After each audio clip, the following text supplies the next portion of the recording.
আসসালামু আলাইকুম। আপনাদের সবাইকে সাজেক থেকে স্বাগতম। আজকে আমরা দেখব ঢাকা থেকে খুব সহজে কি করে সাজেক উপত্যকায় আসবেন। তাহলে চলেন ভিডিওটি শুরু থেকে শুরু করা যাক। আমাদের এবারের যাত্রা শুরু হয় ঢাকার মানিকনগর বাস স্ট্যান্ড থেকে। রাত্রি 10:30টার ইকোনো সার্ভিসের একটি নন এসি বাসের টিকিট আমরা কেটে নেই, যেটার টিকিট মূল্য ছিল জনপ্রতি 750 টাকা করে।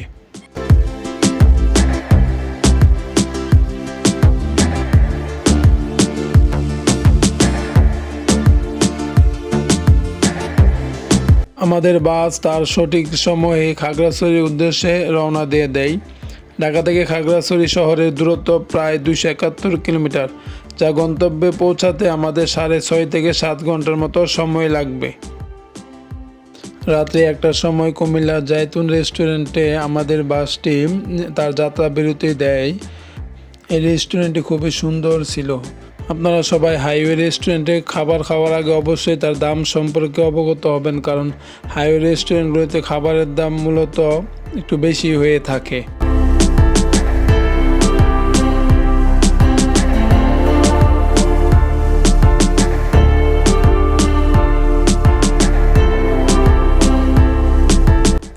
যাত্রা বিরতি শেষ হওয়ার পর আমাদের বাসটি আবারও খাগড়াছড়ির উদ্দেশ্যে রওনা দেয়। আমরা বর্তমানে খাগড়াছড়ি পাহাড়ি রাস্তায় আছি। এই রাস্তা আসলে ঘুমানোর মতো পরিবেশ নেই, আঁকাবাঁকা রাস্তা, খুব একটি ভয়ঙ্কর রাস্তায় পাহাড়ের উপর দিয়ে বয়ে গেছে আঁকাবাঁকা রাস্তাটি, যেটি প্রায় 90 ডিগ্রির মতো মোড় রয়েছে রাস্তাতে অনেকগুলা। তাই খুব একটি থ্রিলিং মুহূর্ত। এটি আমার জীবনের সেরা বাস জার্নিগুলোর মধ্যে একটি। এমনিতেও গাড়িতে আমার ঘুমানোর কোনো অভ্যাস নেই, তারপরে অনেকটা চেষ্টা করেছিলাম, কিন্তু এই আঁকাবাঁকা রাস্তায় আর ঘুমানো হয় নাই।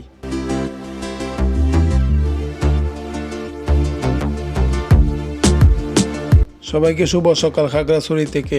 এখন বাজে ভোর 4:30টা। আমাদের বাস আমাদেরকে খাগড়াছড়ি বাস স্ট্যান্ডে এসে নামিয়ে দিয়েছে।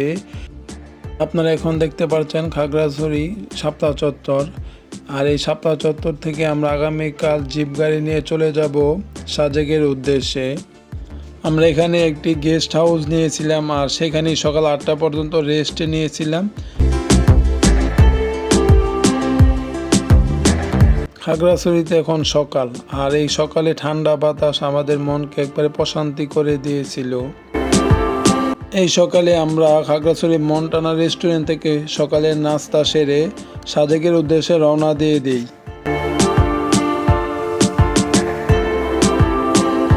আমরা ছিলাম প্রায় 16 জনের একটি টিম।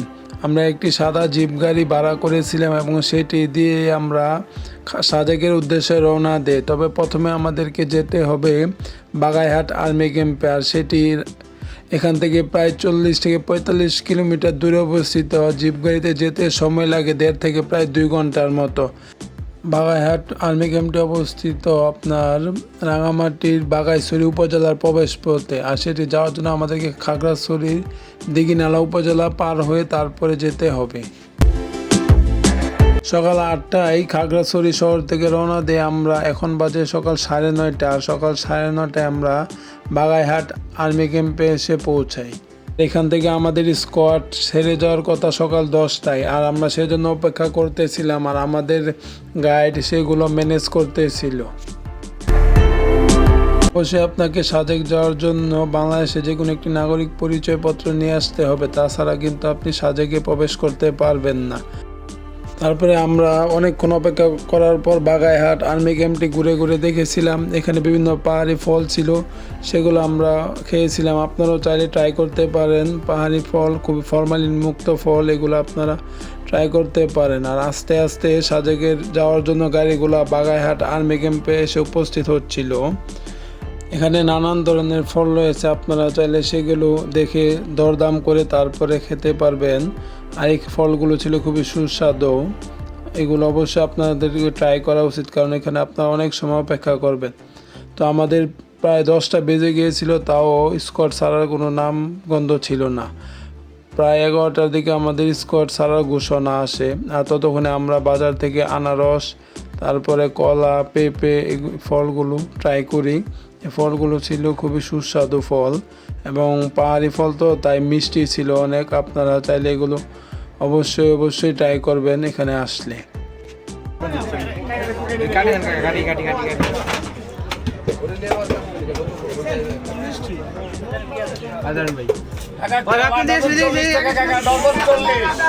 আনারস খান না? আরেকজন আছে ওই ভাই কই ডাক দেন।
এখন প্রায় ঘড়িতে সময় 10:45 আর বাগাইহাট আর্মি ক্যাম্পের মাঠ পুরোটি এখন গাড়িতে ভরে গেছে। প্রায় 300-র উপরে গাড়ি আজকের প্রথম স্কোয়াডে সাজেকে যাবে। আপনাদেরকে অবশ্যই সাজেকে যাওয়ার জন্য আর্মি স্কোয়াডের সাথে যেতে হবে।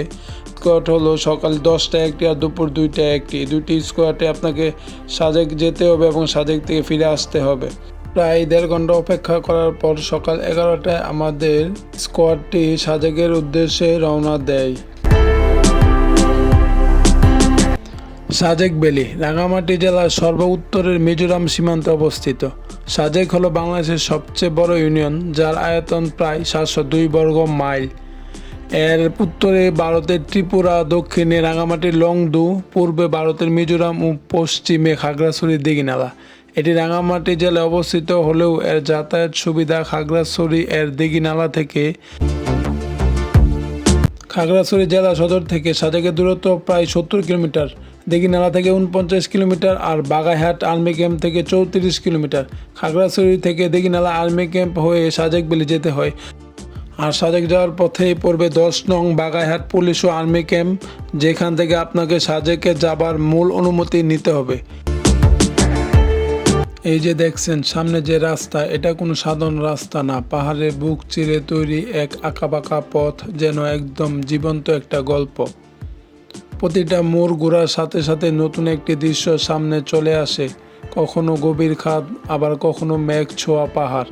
রাস্তার এক পাশে সবুজে ভরা বন আর অন্য পাশে নিচে তাকালে মনে হয় পৃথিবীটাই যেন ছোট হয়ে গেছে।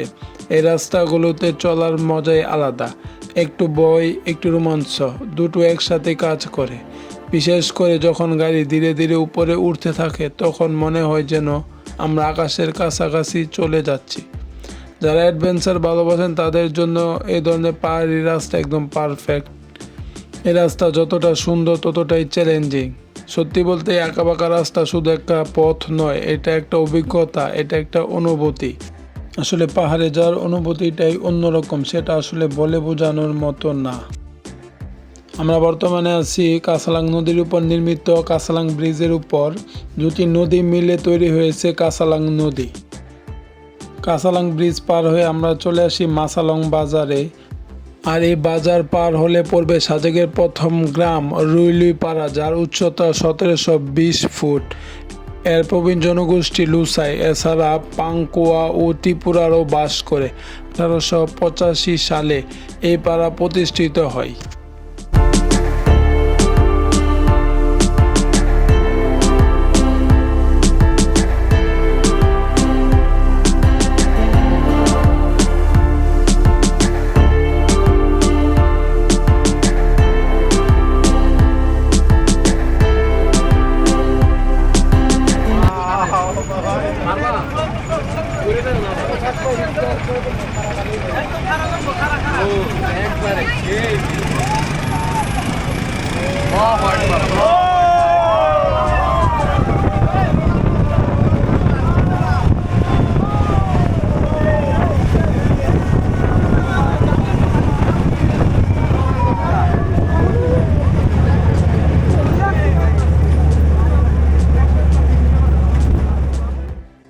আমরা রোলার কোস্টারের মতো একবার পাহাড়ের নিচে নামতেছিলাম আর একবার উপরে উঠতেছিলাম। এটা একটি রোমাঞ্চকর যাত্রা ছিল এবং পাশে দাঁড়িয়ে থাকা বাচ্চাগুলো আমাদের দিকে হাত নাড়ছিল, এটাও খুব ভালো লাগতেছিল।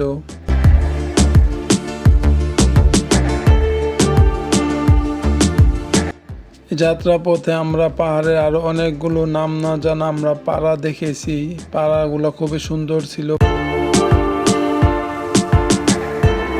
আসলে সবসময় সুন্দর, পাহাড়ের প্রকৃতি, পাহাড়ের মানুষ, তারা সবসময় ভালো মনের মানুষ হয়ে থাকে।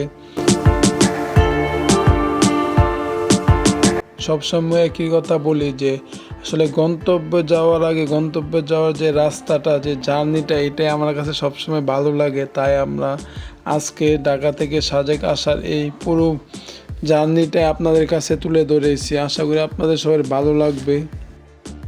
আমরা এখন বর্তমানে সাজেকের শেষ ডালে আছি। এখান থেকে প্রায় অনেকটা উপরে উঠতে হবে আমাদের, তাই এখানে গাড়িগুলো প্রায় জ্যাম লেগে গেছে আর এখান থেকে একটি একটি করে গাড়ি আস্তে আস্তে যাচ্ছে উপরে ডালে ওঠার জন্য। আর এই উপরে ওঠার যে রোমাঞ্চকর অনুভূতি, সেই অনুভূতি নেওয়ার জন্য আমরা গাড়ি ছাদে উঠে আসি। তবে আপনারা ছাদে উঠা থেকে বিরত থাকবেন, এটি খুবই রিস্কি একটি কাজ। তাও আমরা এখানে উঠেছি এই ভিউটা দেখার জন্য এবং এই জার্নিটা ছিল পুরোটা একটি অসাধারণ জার্নি। চারদিকে পাহাড় আর পাহাড়, আর মহান আল্লাহ তাআলা পৃথিবীটাকে কত সুন্দর করে বানিয়েছে সেটা যদি দেখতে হয় তাহলে অবশ্যই ঘর থেকে বের হতে হবে।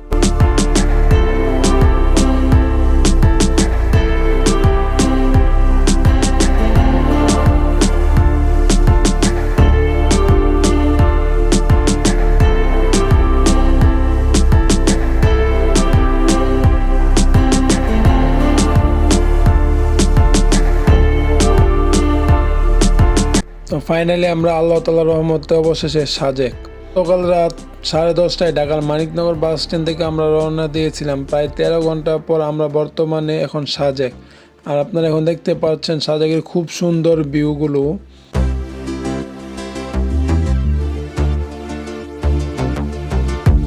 মাশাআল্লাহ, আল্লাহ তাআলা কত সুন্দর করে এই দেশটি বানিয়েছেন, এই প্রকৃতি, এই পৃথিবী কত সুন্দর করে যত্ন করে এগুলো বানিয়েছেন।